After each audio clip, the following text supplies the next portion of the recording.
There will never be a point in your life where it's the right time to do a great thing. If you're waiting for that perfect moment, that perfect timing, it's not going to happen. You know what you have to do? You have to create the perfect time and the perfect opportunity and the perfect situation. So that a lot of people become comfortable. They stop growing. They stop wanting anything. They become satisfied. People getting ready to go to jobs that they don't like. Jobs that are making them sick. You see, when you're not pursuing your goal, you are literally committing spiritual suicide. When you have some goal out here that you're stretching for and reaching for that takes you out of your comfort zone, you'll find out some talents and abilities you have that you didn't know you have. When the messenger of misery visits you, what are you going to do? What will keep you in the game? There are things that you think you'll never need to know, that you may only need to know one time in your life, but that could save your life because you had that knowledge.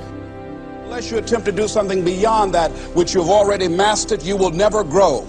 What is it that you looked at some point in time and you decided that you couldn't do it, that you talked yourself out of it?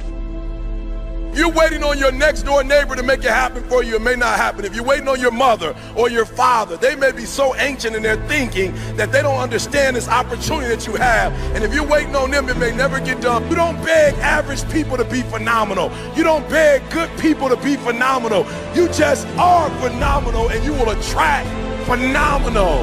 What reason can you remember that you can call on, that you can reach on, that can make you get back up? Find that reason. If you're not where you are, if you're not where you want to be, if you don't have what you want to have, if you're not where you think you should be at this particular place, it has nothing to do with the system, but it has everything to do with the fact that you're not making the sacrifice.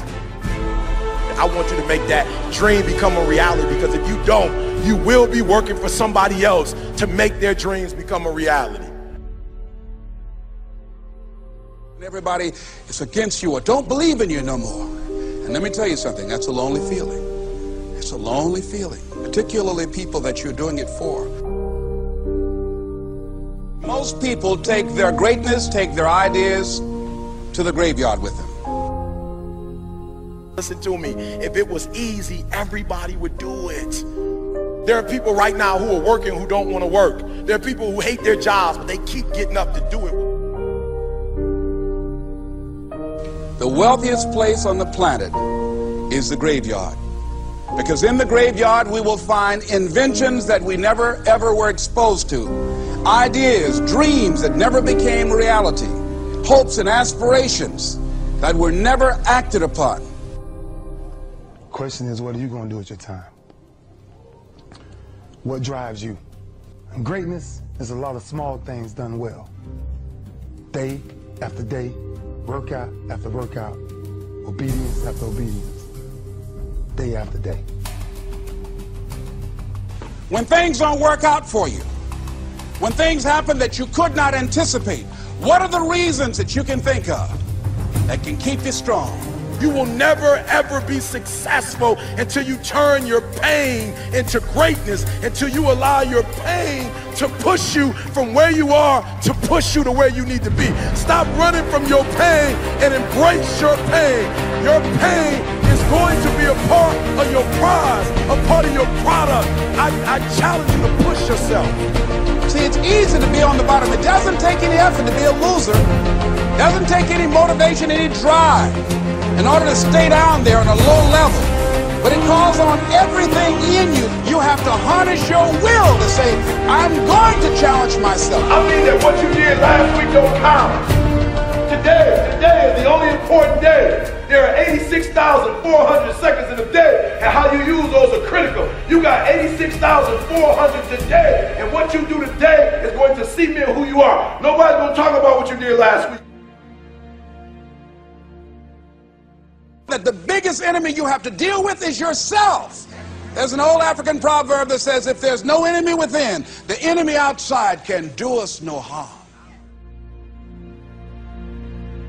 You you have this opportunity of a lifetime. It means absolutely nothing if you don't take advantage of it in the lifetime of this opportunity. I got a saying that when life knocks you down, try and land on your back, because if you can look up, you can get up.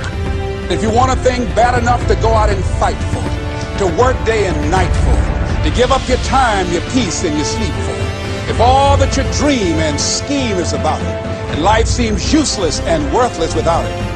See, it's time now. If you want to make this your decade, you've got to start saying yes to your life. You've got to start saying yes to your dreams, yes to your unfolding future, yes to your potential, as opposed to saying no. When you die, die on E. Leave no dream left behind, guys. Leave no opportunity left behind. When you leave this earth, accomplish every single thing you can accomplish. Listen to me, you're going to be here one day, but you'll never get here if you give up, if you give in, if you quit. And finally, guys, you got to want to succeed as bad as you want to breathe.